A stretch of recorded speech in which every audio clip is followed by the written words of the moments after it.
Welcome to another episode of One Door at a Time, our podcast. I appreciate everyone tuning in. We have a wonderful episode today that I'm extremely excited for. We're on location in the D, so what up, Doe, to all my people in the D. We have the Ladies Rule the World edition episode. 3 amazing educators, 3 amazing women, 3 women with doctorates. This is going to be transformational about their journey, about what they have gone through professionally and personally. They are my sisters. There's no way possible that I'm here without the assistance of all of you. And I just look forward to the conversation. I look forward to the authenticity and just being real and honest and having fun. Audience, you're in for something. So just buckle up. So with no further ado, my 3 guests, please introduce yourself. Well, hello, my name is Dr. Sarena Shivers, and I am the Deputy Executive Director for Michigan Superintendents Association. Mm-hmm. Hi, my name is Dr. Adrienne Hill, and I'm the Director of Community Partnerships and Outreach for Wayne Westland Community Schools. Hey, Detroit. Hey, I am Dr. Jolia Hill, and I am the Director of Charter Schools for Eastern Michigan University, and happy to be here. Thank you. Ladies. First of all, shout out to Adrienne and Jolia. Congratulations. Tell everybody, share the journey that you all have just accomplished. After you, baby. Well, Dr. Hill and I have just completed our dissertation defenses, so we are graduating in May with our doctorate degrees from Wayne State University. Yes. Good We're stuff. very, very excited. Yes. We did this together as sisters, so this is a big deal for us. Yes. Yeah. It's the journey is probably more gratifying than the destination sometimes, even though it doesn't feel like that at times. So congratulations. Thank you. Yeah, like it's amazing. So I need y'all to talk about yourselves. Like what has been the journey? Like how have you gotten to where you are? Talk about the things that you have experienced and your why. And I always start with Dr. Shivers. You started with me, huh? I have to. Oh, wow. I have to. So I guess I'm the old head in the room. I got my doctorate 20 years ago at Indiana University in Indiana. So, but I have been a teacher, assistant principal, director, assistant superintendent, and now I get to lead the State Superintendents Association, where my main responsibility is working with all the superintendents across Michigan, helping them do professional growth and professional development and learn all the things that they need to learn to stay solid in the profession. But me, myself, I started in Baltimore. I got my undergraduate degree at Morgan State University. Go Bears. That's right. And I taught in Baltimore City for a little bit. I didn't know that. I did. I taught at Walter P. Carter. Wow. Okay. I did. And then I taught overseas for the Department of Defense in England for a minute. Okay. I did. And left the United Kingdom, and I taught in in Indiana. I was a assistant principal in Indiana. I was a principal in Indiana. And I've been here in Michigan now for about 17 years. Okay. And when I came to Michigan, I started working in the charter schools, actually, initially. And then I left the charter schools. I started an early college program at Eastern Michigan University. Okay. I was the director of curriculum, where I met Jolia. Yes. Okay. She was my state and federal programs person when I was director of curriculum there. And since I left Southfield, I became an assistant superintendent at a regional level. So in Michigan, unlike some states, we have regional education associations. The RESAs, right? That's right. Which I never understood. It took me 5 years to understand that. Well, I was in Washtenaw, which is where Okay. Ann Arbor is. And Yes. I was at that regional level as an assistant sup for 5 years. And then I became a superintendent in Southeast Michigan and still got a chance to work with Jolia Okay. in that role. And I've been in the position that I'm in now for almost 3 years. Okay. Yeah. So the RESA situation, I literally could not understand it when I first came to it. I was like, well, they kept on saying that they're a district. I was like, well, how many kids do they have? No, Right. they're a district. And I was like, no. So it took me a while. Right. But when we met, it was early on before you were at Redford Union. Correct. Right? Yep. One of the things I always say is that the model, one, I think you are exactly where you're supposed to be, training superintendents.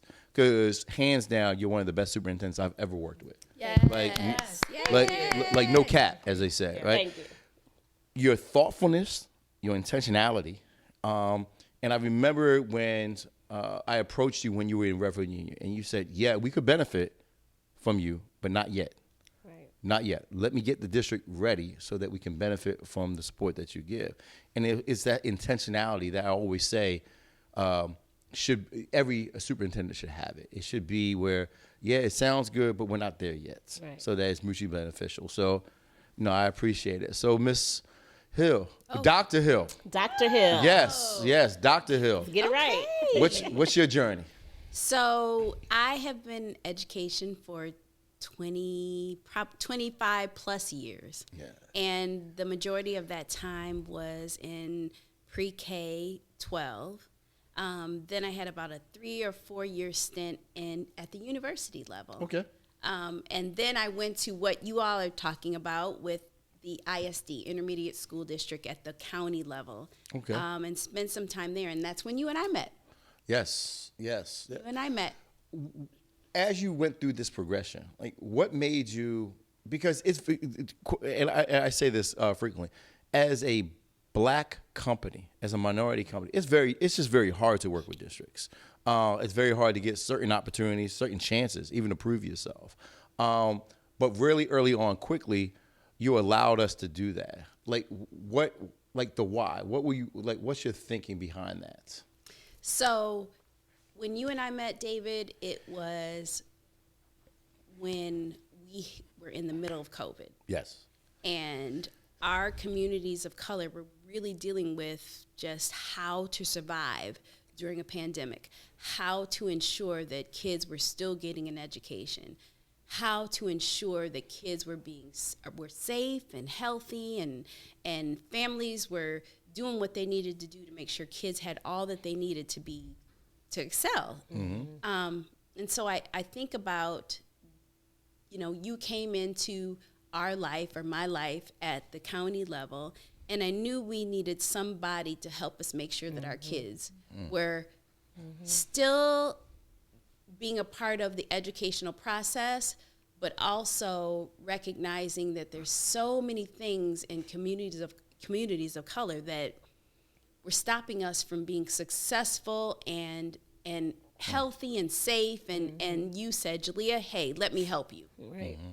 And so, we put out an RFP to identify a vendor or a company that really was interested in supporting and identifying how we keep kids in school during the COVID pandemic, and you were there. And so Concentric came on board, and we worked together to make sure kids had access, equity, and they were included in education throughout that 3-year process. Absolutely. So I thank you for what you did. I thank you for your company. I thank you for your relationship. I thank you for I thank you for my sisters who are on the panel who understood that we had to do something more and something bigger to make sure our kids were able to access and be able to be okay during a time when it was complete uncertainty. So, Absolutely. yeah. Absolutely. Dr. Nathan, listen, it's a lot. I got to process a lot. Your journey, talk, because we've known each. Wow, I keep thinking the years are just going so fast. They are flying by. Your journey, talk to my me about. journey started with my mother, who is she was in education. The legend. The legend. The legend.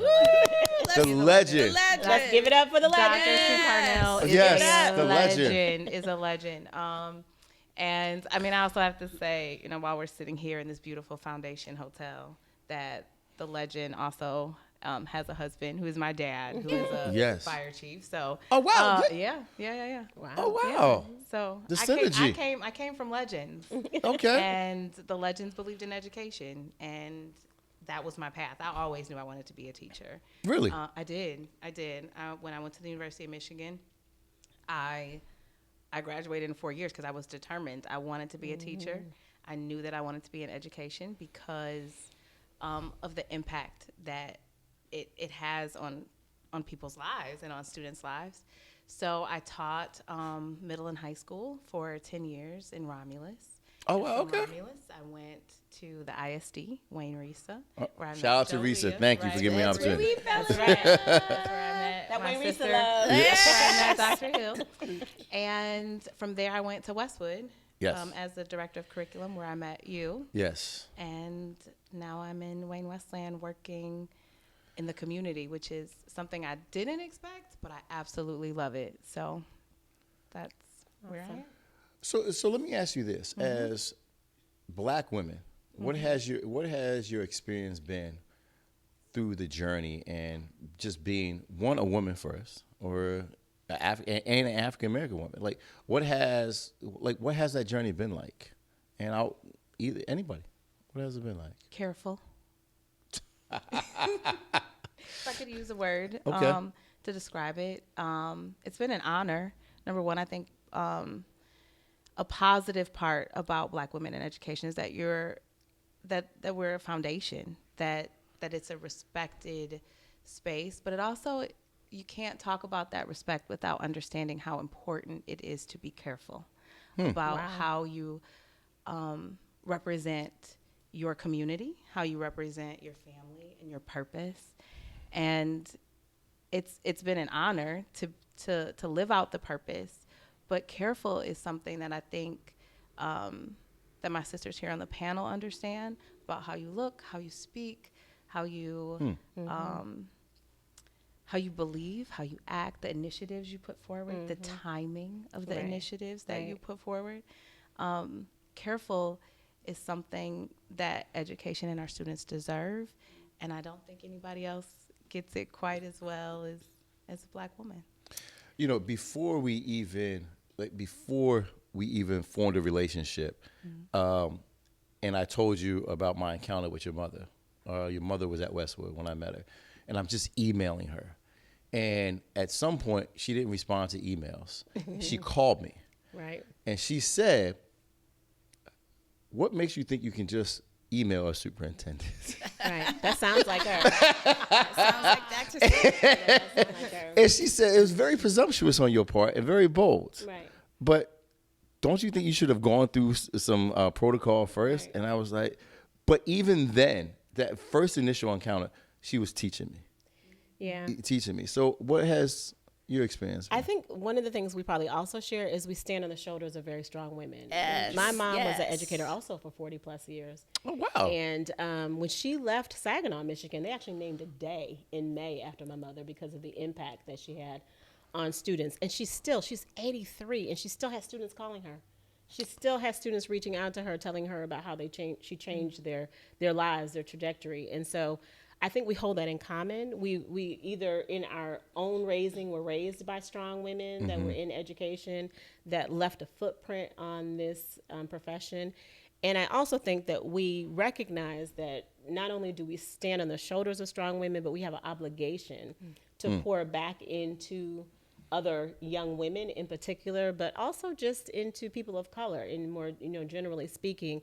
We've all dedicated in one shape, form, or fashion our lives to education, but intentionally and specifically to young people of color, and understanding that, through our roles and our responsibilities, as my sister here, Adrienne, so eloquently put it, how we carry ourselves and how we speak, and, the things that we put forward and how we're represented, how we recognize that our moral compass and our integrity is followed by people, and the impression that we make on people by the decisions that we make and the work that we do. It's not by accident that you have the three of us sitting here. We've known each other in one shape, form, or fashion for a very long time.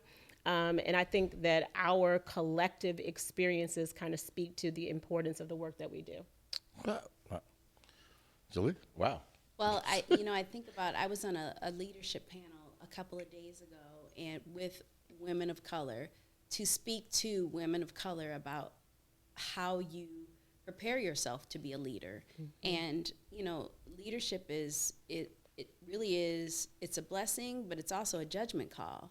Like, you have to determine how you're going to make it in this world of leadership, but it's about being a mother, being a sister, being a mom, being a friend, being a employee, it's a system of judgment calls on what you're going to do to make sure that you are where you need to be to do right by your people and right by yourself. And so, I think about, we have shoulders that we're standing on, and so we want to make sure that we build our shoulders strong so others can stand on our shoulders. Absolutely. Wow. To push them forward, whoever comes after us, because it's not easy, but It's not easy. but and I think each of us can talk about our own struggles and our own story, but it's so much the same, Right. just in different contexts. Yep. Absolutely. Absolutely. What's interesting is I think we probably can all relate just most of the time at some point being the youngest in the room.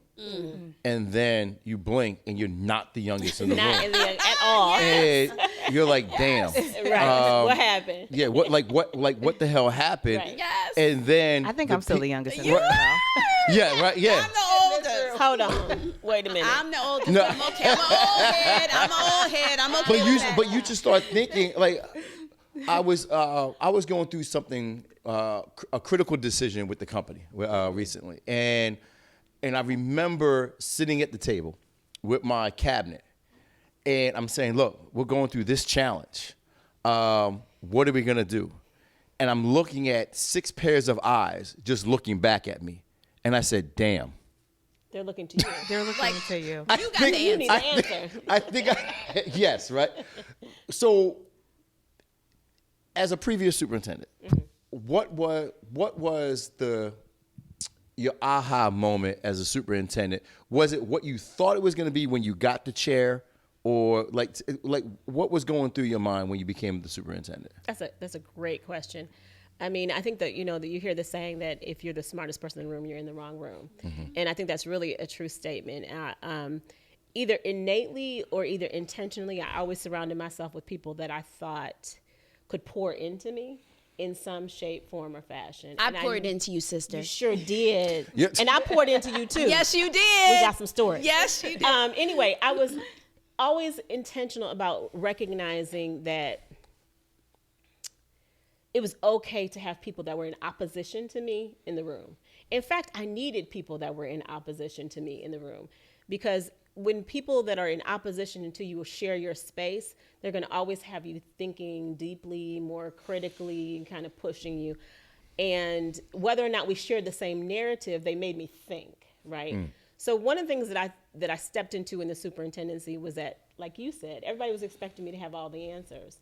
I'm a real big people person, and I love people. And what I realized is that people expected me to be kind of reserved and standoffish and focused on the answer and not focused on the people. And that was interesting to me, right? Because I know that the only way that you can move and change systems is by really understanding that people, the human capital within the system, is what makes the system run. So shifting from really my kind of people orientation to really understanding that people were looking to me to have the answer, right, was a shift for me. It was a change for me. But I didn't change myself. I still stayed a people person. I just recognized that I was always a superintendent. I don't care if I was at Walmart. I don't care if I was at the grocery store. I don't care if I was at the gas station. I was always a superintendent. But I also had to have people understand that relationships matter, and the only way that you really bring about substantive change is by dealing with the people part of the business first, right? So I kept that as kind of my anchor. It's what led me to be able to say to you, we weren't ready, because I know that in order to look at long-term, you can make change. You can always make change. But to make long-term substantial change, you have to change and shift people's premises and beliefs first. And that's not quick. That's work, right? And it takes being vulnerable. It takes meeting people where they are. it takes being relationship focused in order for you to be able to shift people from one perspective to the next. We had an attendance problem. I told you that. I told Jolia that. Yes. I was like, listen, Yes. we can do all the strategic planning we want to do. We can have all the RTI, tiers of this and tiers of that. Yes. But let me tell you what, ain't nobody's butt in the seat, right? So we spending a whole lot of money. We're doing a whole lot of professional development, and our kids aren't coming. And so we really got to figure out the people part of it. Why aren't the kids coming? And once we focused on that and really got a chance to meet people where they are, understand, like Jolia said, what their needs were, what their problems are, and what their struggles were, we were able to make a change. We were able to move that needle as it related to kids coming to school by really focusing on people first. That's what I didn't expect when I came into the superintendency, but that still didn't change me. I still focused on people, and I will always focus on people, because that's where you really get true change from, is really by caring about people and letting people know that you put them first. Adrienne. Mike, podcast over. Yeah, I know, you're right. Drop the mic. Sorry. Adrienne, so let me ask you this: growing up with two legends, Two legends. right? How did that shape you? Because your mother is still very active, right? How did that shape you in some of your decision making, your perspective, your mindset? Well, I can tell you this. She might have been hard on you, but she was hard on me too.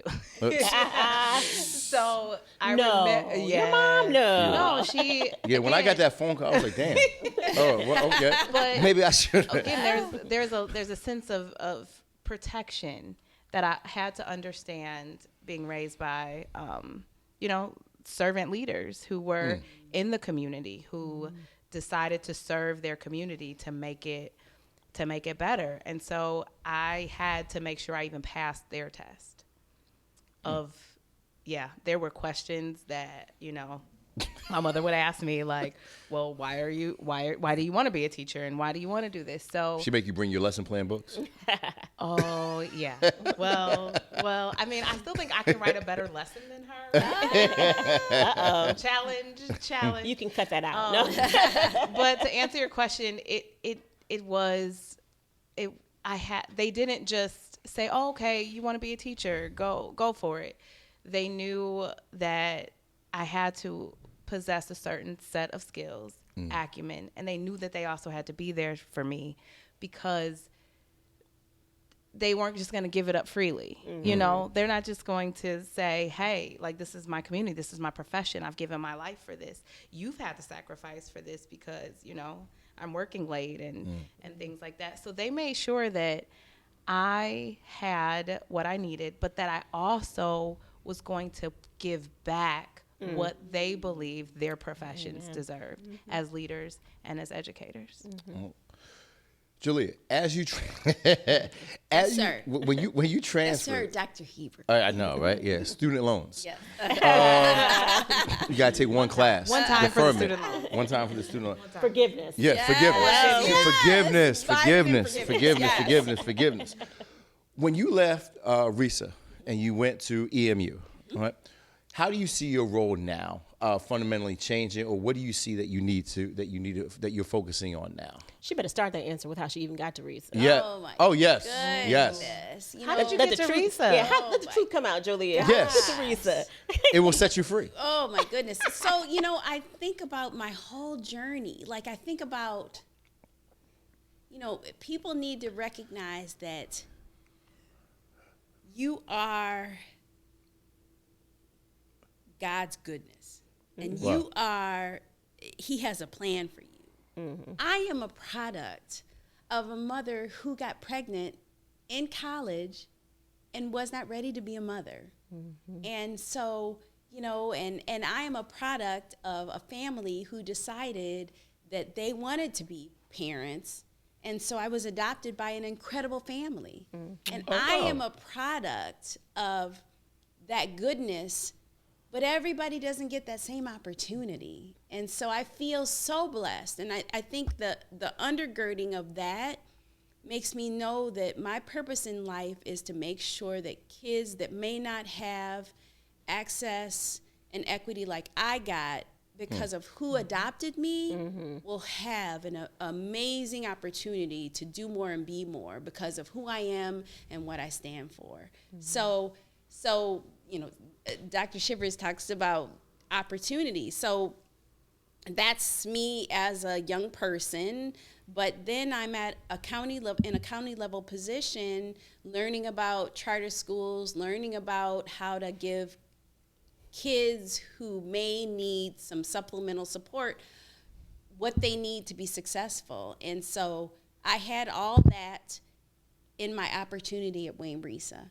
And so then Eastern Michigan comes and says, hey, we've got charter schools and we want to offer educational opportunities to kids throughout the state of Michigan, and we need somebody who understands that kids need more and kids need access and kids need something different than what maybe traditional school districts, no fault of their own, might not give our kids. And so I was able to apply for that opportunity, and I feel blessed that the president and the Board of Regents gave me an opportunity to do more in southeastern Michigan. And I'd like to say something about that because Because that's why we're here. Yes. Because I did have everything I needed at home, but it was my school that was holding me back. And so when I got accepted to the University of Michigan in high school, there was a teacher who told me, it's not right for you to lie about where you got accepted, because she didn't believe that I got accepted to that space. So just in that one moment, I thought in my head, that one experience that I had made me go, well, am I smart? I mean, I was in AP Trig, and I might not have been that great in AP Trig. Okay, I was not crushing the game on AP Trig.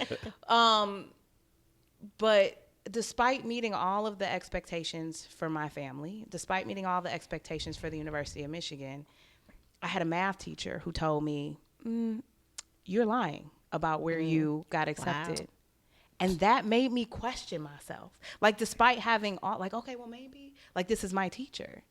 I'm about to graduate. I'm about to go here. It made me, like, kind of go, oh, well, can I survive the University of Michigan? But can and we so just, at we that have a point, moment. I was like, oh, I'm teaching, because that point mattered. Yeah. That's where I hope you were going. Because what's interesting about listening to these stories is that Jolia's life was changed by acceptance, and hers life was changed by denial. And what is really interesting is that I don't think people realize the impact, that they have when you squelch someone or when you open a door for someone. Yes. Because what Jolia didn't say is that I told her to get her butt out of where she was. She did. And to go to Wayne Risa. She did. Because she didn't believe in herself that was the right fit for her. And when you see something in someone, you tell them that you see it in someone. That's so true. And you also be careful when you don't see something in someone, that you are careful with those words, because it can change someone's trajectory. It can make someone second guess themselves. Or in this case, it can set someone free. Yep. Yes. And that's how I got to Wayne Risa. Somebody saw something in me. Dr. Stephanie Barrage. I was teaching her. Stephanie. I was teaching. Stephanie moment. Stephanie moment. Another legend. Dr. Stephanie Barrage. I was teaching her children. And she walked in to open house. Wow. And like in 5 minutes, she said, I need you. You're going to come work for me, but you got to finish teaching my kid first, because I need my kid to learn from you. And that, like, she saw something in me. Right. In that moment, teaching her children. And I think that alone is a key theme for this conversation. We as women of color, and we as women who have excelled to a level where we have privilege, we have got to put our arm back and bring people along. Absolutely. Because that's the only way that we're going to be able to better our community and ourselves and the babies that are coming before us, by making sure that we reach back and bring them along with us. And challenge those Yes. who offer denial. Right. And what's amazing with all three of you, what's amazing is there is a vulnerability, but there's an authenticity that it's genuine in that although professionalism has brought us together, it's personal. Like you all are truly sisters. Oh. And it was initially like the vibe that I've gotten individually from all three of you, but just the coming together. Like I just know as a black male, like the support that is needed from black females. It is so necessary. From you when we first met to being a superintendent in Westwood, at RISA, like wrapping your arms around me, and then Although I think I gave you a hard time. Yeah. But I mean, I gave you a hard time you ain't know about that I gave you, but I gave you one. But it is as a black male, it's hard. Right. As a black female, it's really hard. Right. But just like experiencing it and just the energy and the exchange is so. It was like wow, because a lot of people will get position and they'll get title and a sense of entitlement. Right. And a lot of people are not about the work. They're about the bullshit and they're about themselves. Right. And that's one thing. Each of you have been about the children. Right. And y'all have loved me up like a brother. Right. We love you. Like, We like literally. Yeah. I remember I was going through something. I had just presented to a school board that was not your school board. Right. And I remember calling you from the air board. You did. And I was like, yo, I think I Wait, fucked hold up. on. Let me just say this. I don't know about y'all, but I get these 6 a.m. texts from David. I'm like, damn, David, don't folks sleep around here. And he's like, Shivers, you got a minute? Can you talk? I'm like, no, I'm asleep. Right. But anyway. He only calls but at a 8 couple a.m., times Sarena. I've taken the early minute calls because he's needed. He's like, I need to bounce something off of you. I need to talk to you about superintendent. Yo. I'm having some issues. Yes. Or I'm dropping DJ off and we're talking, Jolia. Or I'm like, look, I really gotta get you, Adrienne. Like the love that y'all have given, but it's so genuine because it's always coming back to no, this work is needed. Yes. But you know your stuff though. Like He does.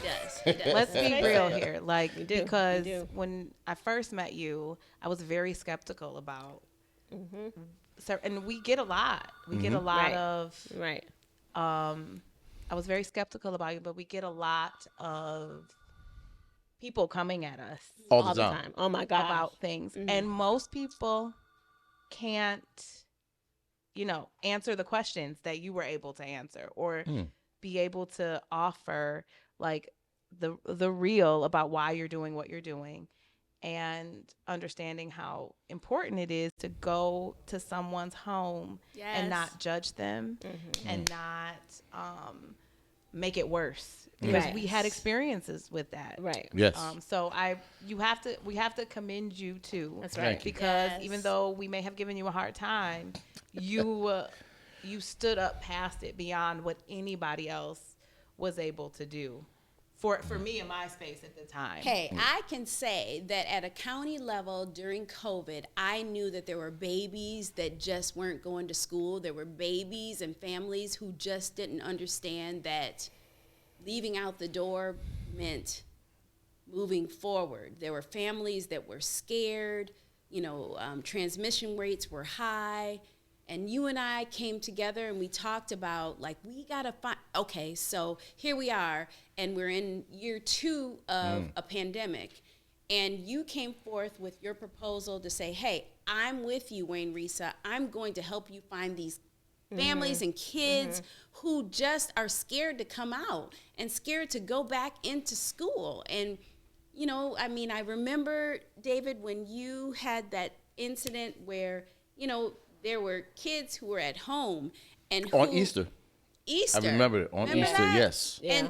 And the babies were taking care of babies, and nobody was going to school, and they were taking care. The older siblings were taking care of the younger siblings, and you and your staff, by the luck of God and the grace and the mercy, and what you do at Concentric, you guys went to a home and in a loving way to determine why kids weren't going to school. And after, the pandemic had started, and you were able to bring them forth and say, look, we can help you. We can give you the resources you need to make sure that you get to where you need to get and do what you need to do. And I will forever be grateful for that, because that could have been a situation where those kids just never came back out. So I thank you for that. I thank you for that. And I thank you for your team for being that person in Wayne County that can do that for us and our families. Well, I've always been for you. Thank you. I've always been, a concentric, cheerleader. But I think where you and I have bounced the most off of each other is understanding readiness. Yes. And understanding what it takes to get true systemic change. Yes. And I think the message that I want people to take away from this is not about color, although we represent women of color, and not about gender, although we are 3 very strong, successful, Black women. I want them to understand that, and this may be an unpopular opinion, but every space is not our space. And understanding the readiness and the win and the preparation that we must do in order for us to be able to step into spaces that traditionally have not been welcoming, to us. Absolutely. It's about more than just preparation. It's about readiness. And so what I try to help you understand is the different districts that you were trying to get into is where they were on that trajectory. Absolutely. of readiness. Absolutely. But I've always supported, your work. I've always thought the vision behind your mind and the way that you think and the things that you're trying to do have been extremely, extremely powerful. And, I thank you for bringing the 3 of us together for this opportunity because, again, it's part of your vision. Yes. Right. No, I appreciate that. Was powerful because now the lens in which I decide whether or not to work with a district or a school is through readiness and not need. Correct. Right, like that is my lens. Things. That is my lens now. They all need you. Yes. They all need you. But the lens, you fundamentally shifted the way that I look at something because without a school or a district being ready, it doesn't work. It doesn't work. And it's just it's not good for anyone. But no, like what people need to know is this was not like well thought out. This episode, it was a part of my impulsivity that drives me and saying we need to hear for the experiences of women. And then I said, I have 3 sisters. And it was a text. And I said, I need the 3 of you. And Jolia, it was just your birthday. I know you were planning to go out of town. And you made it happen. But Shut that down. You shut it down. I love you so much. But no, like I appreciate the relationships. And I think as you get older, you like lean into the relationships that are reciprocal. And you realize the ones that are parasitic as opposed to the ones that are nurturing and giving. That's right. And so I want to thank the 3 of you. Although the podcast is about to end, the shenanigans will begin for the remainder of the afternoon and day. But I want to thank you, for taking the time, your commitment, your transparency, your vulnerability, authenticity, and just for your commitment to children. And just thank you so much for stopping by. Dr. Heiber. Well, thank you so much. Thank you. We love you. As usual, Thank you you can too. catch us on concentric.world. You didn't have to prompt me. I know what it is. All of our content is there. And I want to make sure that all of you know that Dear Baltimore came out because Baltimore gave me my heart, but Detroit shaped me. Dear Detroit is dropping in the next 30 days. Thank you so much. The animation.